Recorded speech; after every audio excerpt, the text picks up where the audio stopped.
అఖిల, రాత్రి నీ దగ్గర నుంచి వచ్చాక నాపై అటాక్ జరిగింది. నీకేం కాలేదు కదా? అందుకే రామ్, ఇక్కడి నుంచి నువ్వు వెళ్ళిపో. ఆహాహా, వెళ్ళిపోవడానికి రాలేదు నేను, వెంట పట్టుకుపోవడానికి వచ్చా. రాత్రి జరిగిన అటాక్ మీ అన్న లంకేష్ చేయించుంటాడని నా డౌట్. థ్యాంక్ గాడ్ నీకేమీ కాలేదు. అయితే రామ్, నా మాట విను, వెళ్ళిపో. నీకేదన్నా అవుతే? నాకేదైనా అయితే? ఇంత ప్రేమను దానివి ఆ రోజు ఎందుకు నన్ను ఒంటరిగా వదిలేసి వచ్చావు?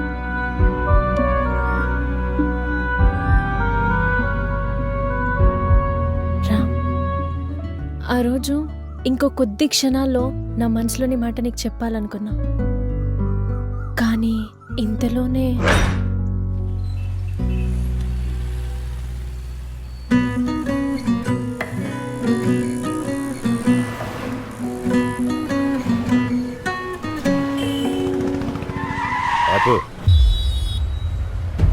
అఖిల,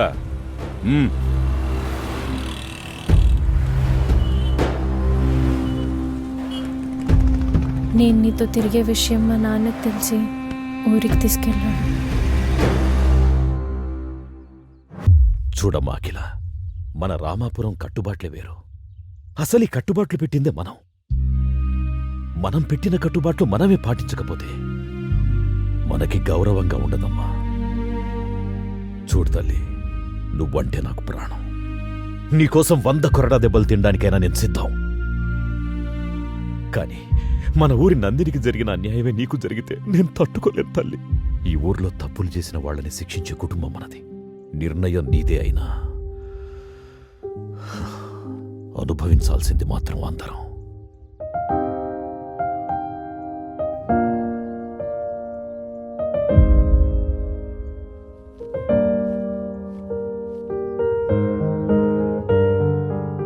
సారీ రామ్, నేను నీకెప్పుడు కనిపించను. నువ్వు నన్ను కలవాలని కానీ చూడాలని కానీ ట్రై చేయకు.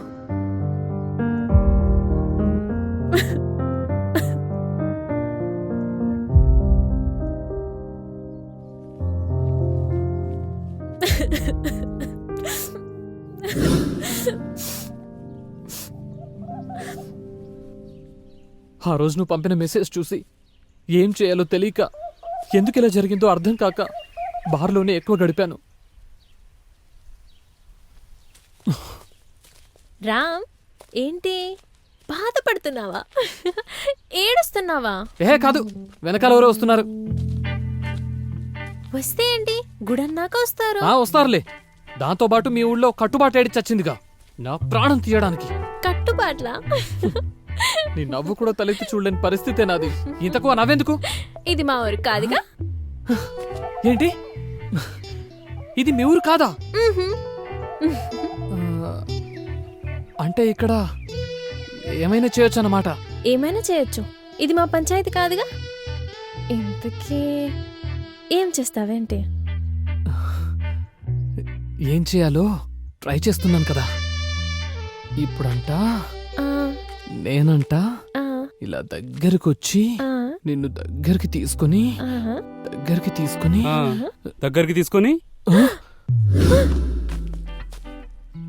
ముద్దులు పెట్టుకుంటుంటే మేమిక్కడ చూస్తూ ఉండాలా? మళ్ళీ సిరిపురం మళ్ళీ first time kiss, love, propose అనే ఫ్రస్ట్రేషన్ లో ఉన్నా మర్యాదకి ఇక్కడి నుంచి వెళ్ళిపోరా, లేకపోతే కొట్టాల్సి వస్తుందిరా రే. అబ్బచ్చా, ఏంటి ఇంతమందిని? రేయ్, రామాపురంలో కట్టుబాట్లున్నాయని మా ఊరికొచ్చి ముద్దులు పెట్టుకుంటారా? మర్యాదగా చెప్తున్నా, ఇక్కడి నుంచి వెళ్ళిపోండి, లేకపోతే అనుకున్న దానికంటే ఎక్కువ కొట్టాల్సి వస్తుందిరా రే. రేయ్, మనల్నే కొడతాడంట్రా, మనమే కొట్టేస్తే పోలా? వేసేయండిరా. ఓకే.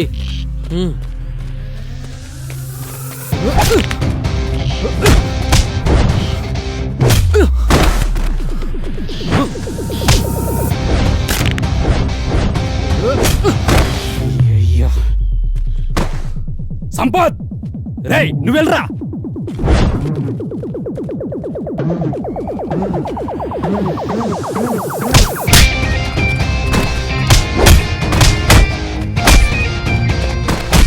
ఆడు ముందు ఆఫీస్ వచ్చానా అన్న రేయ్ కొట్టండి రా. అన్న కొట్టద్దనా అన్న నీ కాళ్ళు ముక్తానా అన్న కొట్టద్దనా అమ్మా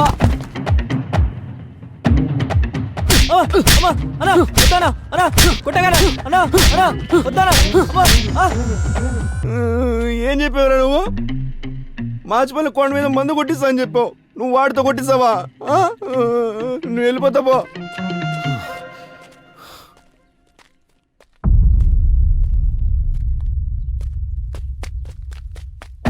ఓయమ్మ ఇడికి దొరికినట్టే సాగు కొట్టేస్తాడు నాయన. అమ్మ ఏం చేస్తున్నావురా? అన్నా సైట్ బాగుందని బీర్ తాగడానికి వచ్చానన్నా. మరి బీరేదిరా? అన్నా తాగిస్తారన్నా. మరి చిప్స్ ఏవిరా? అన్నా తినేసినా. పడేసిన సీసాలు చిత్తు కాగితాలు ఏరుకొని తాగినట్టు వదిలేనా పోతా. ఏంట్రా నీకు పన్నేనా ఊడింది? ఈ అబ్బా ఆడు పైన కూడా పన్ను ఉడికింది నువ్వు ఇక అన్నీ ఉడతాయి. అమ్మా చెత్తలో కొడకాల అబ్బా ఒక్కడికి చేత కాదు. చే త్వరగా వెళ్ళిపోవాలి. ఓయ్ మల్లిగా, మల్లిగాడా ఎవరు లేరన్నా ఇక్కడ? రేయ్ సిరిపురా మల్లిగా. ఊరుకోన్నా, ఊరు పెళ్ళేందుకు ఇప్పుడు? మల్లిగాడు ఎవరు లేడన్నా. నువ్వు పోన్నా, నేను పోతా, నువ్వు వెళ్ళి ప్రేమించుకోపో. మంచి మూడ్లో ఉన్నప్పుడు వచ్చారు ఎదవలు.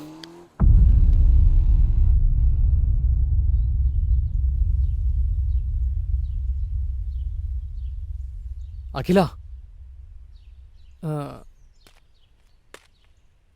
మనం అక్కడే ఆపాం కదా, అక్కడి నుంచి మళ్ళీ మొదలు పెడదామా?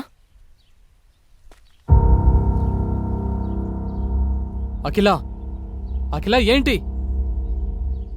అఖిల నిన్నే అడిగేది, నీకేం కాలేదుగా? ఈ ఫోటోలో ఉన్నది శివ?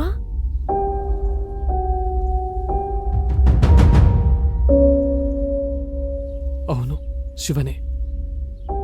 నువ్వు శివ ఫ్రెండ్స్ అన్నమాట. అవును. అంటే ఆ రోజు సిటీలో మిమ్మల్ని నమ్మి పెళ్లి చేసుకోవాలని శివతో వచ్చిన మా ఊరు నందినిని దారుణంగా రేప్ చేసి చంపేసిన ఆ శివ ఫ్రెండ్స్ లో నువ్వు ఒకడవన్నమాట. అంటే రేపిస్ట్, ద్రోహి.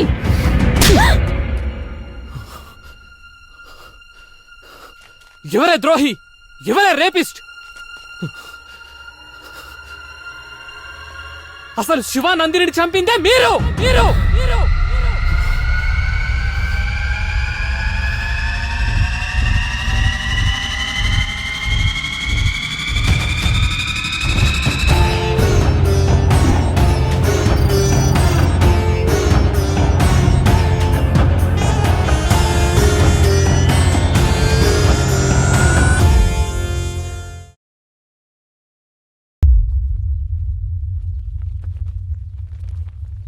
నేను, శివ, నందిని ముగ్గురం ఒకే కాలేజీలో చదివేవాళ్ళం.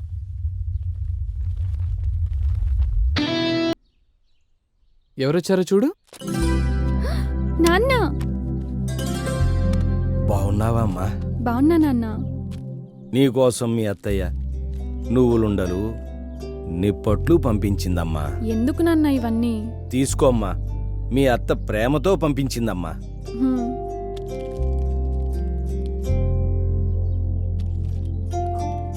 మీ అన్న చెల్లెలేనా స్వీట్లు తినేది? మాకేవరా? బాబు మీరు శివా నాన్న మన రామాపురమే, పెద్దింటి రామయ్య గారి కొడుకు. ఆ? మీ ముగ్గురం ఒకటే క్లాసు. మీరు పెద్ద కులం వారు. మాలాంటి చిన్న కులపొళ్ళ తిండి తినకూడదయ్యా. ఏం పర్లేదు. వద్దు బాబు, ఈ విషయం ఊళ్ళో తెలిస్తే మీ వాళ్ళు మమ్మల్ని బతకనీరయ్యా. అది మీ కాలం, ఇది మా కాలం. అయినా ఇది సిటీ, ఇక్కడ అవన్నీ ఉండవు. మేమంతా ఒక్కటే. అవును నాన్న, మేమంతా ఒక్కటే. ఇప్పుడు కాలం మారింది నాన్న. అంతేనంటావా అమ్మా? హా.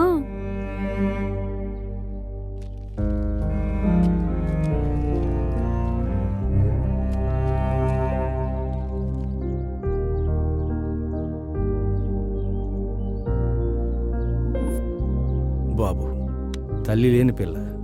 మీరు తోడుగా ఉన్నారన్న ధైర్యంతో వెళ్తున్నాను. మీరే కాస్త తోడుగా ఉండండి బాబు. మల్లయ్య, నీ బిడ్డ నీకే కాదు మాకు ప్రాణమే. మేము ముగ్గురం వేరువేరుగా పుట్టినా ముగ్గురి ప్రాణం ఒకటే. మీరు జాగ్రత్తగా వెళ్ళరండి. ఆ గంగమ్మ తల్లి చల్లగా చూడాలి. మీరు చల్లగా ఉండండి బాబు. ఉంటాను. జాగ్రత్త నాన్న. ఉమ్.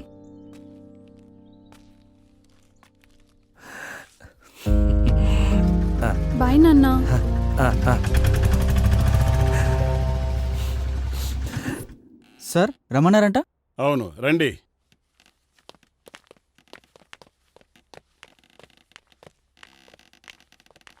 He's mister Anand Kumar from Australia. Hi hello sir. Sir. మన ఇండియానే ఆస్ట్రేలియాలో సెటిల్ అయ్యారు. ఆస్ట్రేలియాలో ఫేమస్ అయిన అగ్రికల్చర్ రీసెర్చ్ ఇన్స్టిట్యూట్ బోర్డు మెంబర్లో ఈయన ఒకరు. మిమ్మల్ని కలవడానికే వచ్చారు. ఆర్గానిక్ ఫార్మింగ్లో మీరు చేసే కొత్త కొత్త ప్రయోగాలు చాలా బాగా ఫలితాన్నిస్తున్నాయి. ఇంటర్నేషనల్ జర్నల్స్లో మీరు రాసిన ఆర్టికల్స్ చాలా బాగా నచ్చాయి.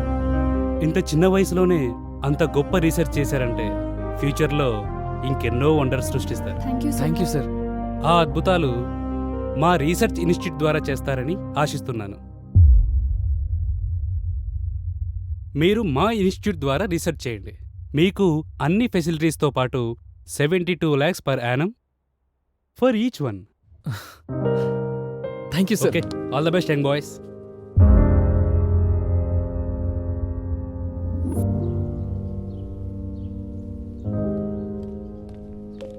హే Shiva, Nandini, these are our foreign offer letters. మనం అనుకున్నది సాధించాం. యాహూ, సాధించాంరా. ఏంట్రా, నేను ఇంత హ్యాపీ విషయం చెప్తుంటే ఇద్దరు డల్ గా కూర్చున్నారు. మనకు ఆఫర్ లెటర్ వచ్చింది. లెట్స్ ఎంజాయ్ రా, ఎంజాయ్.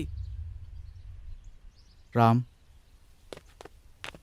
నువ్వు ఫారెన్ ఆఫర్స్ గురించి ఆలోచిస్తున్నావు, మేము మా ఊరి ఫార్మర్స్ గురించి ఆలోచిస్తున్నాం. అంటే ఇప్పుడు మీరిద్దరు ఊరెళ్ళి పంటలు పండించాలా? మన బ్యాచ్ లో ఎవరికి దక్కని ఆఫర్ మనకు దక్కింది. మన ఫ్యూచర్ గురించి కూడా ఆలోచించండి రా. ఏంటి నందిని వీడు ఇంత పిచ్చిగా మాట్లాడుతున్నాడు? రామ్, మాకు మా ఊరే జీవితం. మా రైతే మాకు ముఖ్యం. మా ఊరి పంటల్ని బాగు చేసి మా రైతుల జీవితాల్ని మార్చడమే మా ధ్యేయం. అదే మాకు ఆనందం. అసలు మేము ఈ కోర్స్ చేసేదే మా రైతుల కోసం. ఓహో, ఇద్దరు ఒకే ఊరాళ్ళు కదా, ఒకే మాట మీద ఉన్నారు. చెప్పడానికి నేనెవరిని ఇంకా? రేయ్, నువ్వేం మాట్లాడుతావు నీకు తెలుసా? మరేంట్రా, మనమందరం ఫారెన్ లో జాబ్ చేద్దాం అనుకున్నాం కదా. సరే, ఫారెన్ నుంచి వచ్చిన తర్వాత మీ ఊరికెళ్దాం. అప్పుడు నేను కూడా వస్తా. సారీరా, అప్పటికల్లా మా ఊర్లో ఎంతో మంది రైతులు ఆత్మహత్య చేసుకుంటారు. ఒక్క రైతు ఆత్మహత్య చేసుకుంటే కొంపలే మునిగిపోవు. రామ్, ఒక రైతు ఆత్మహత్య చేసుకుంటే ఏమవుతుంది అని ఆలోచిస్తున్నాం. కానీ ఆ రైతు చనిపోతే ఆ కుటుంబం మొత్తం రోడ్డున పడుతుంది. ఆ రైతు ఒకసారి పంట పండిస్తే సంవత్సరం పాటు 100 మంది తిండి తినొచ్చు. అయితే ఇప్పుడు ఏం చేయమంటారు? మేము ఊరెళ్దాం అనుకుంటున్నాం. ఊరు ఊరు ఊరు, ఎప్పుడు చూసినా ఊరు గురించేనా? అవునరా, మాకంటూ ఒక ఊరుంది కాబట్టి ఊరు గురించి ఆలోచిస్తున్నావు. నీదే ఊరని నీకే తెలీదు. అయినా అనాథాశ్రమంలో పెరిగినోడివి, నీకేం తెలుస్తుంది? అంటే ఇప్పుడు నేను ఎవరు లేని అనాథనని మీరిద్దరూ అంటున్నారు. రే రామ్, నేను అలా అనలేదురా. వద్దురా, నువ్వెలా అన్నావో నాకు అర్థమైంది. నేను మీలా ఆలోచించలేను. మీ ఇష్టం.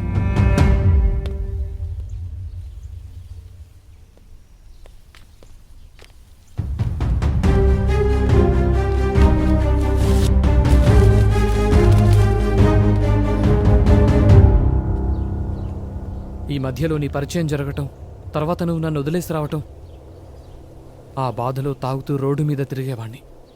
అలా అనుకోకుండా ఒకరోజు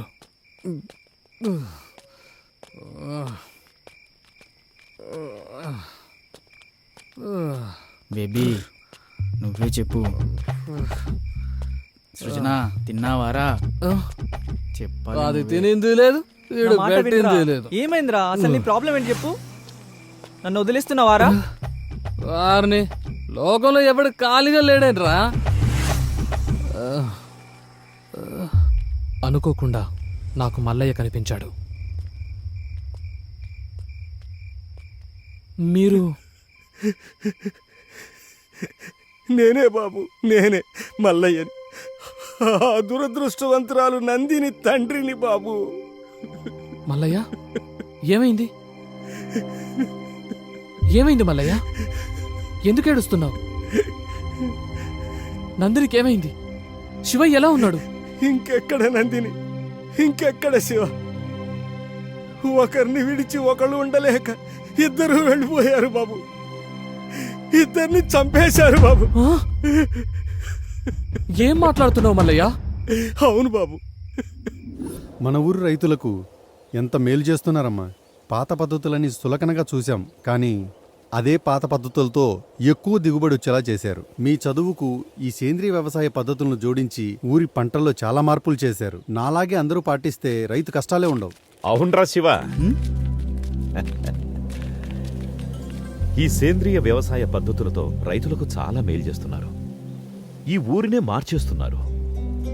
ఊర్లో రైతులందరూ ఎండిన పొలాలతో బాధగా ఉండేవారు. కాని ఇప్పుడు పచ్చటి పొలాలతో ఈ ఊరిని అలంకరించినట్టుగా ఉంది. ఇంత చిన్న వయసులోనే ఇక్కడి వ్యవసాయ వ్యవస్థలో ఇంతటి మార్పు తీసుకొచ్చినటువంటి నిన్ను అభినందించకుండా ఉండలేకపోతున్నాను. ఈ పంచాయతీ రైతులు మీ మేలును ఎప్పటికీ మర్చిపోలేరు. అలా అనకండి అయ్యా, ఇది మా బాధ్యత. ఈ ఊర్లో పుట్టి ఈ పొలంలో పండిన మెతుకులు తిన్నందుకు రుణం తీర్చుకోవాలి కదయ్యా. శభాష్.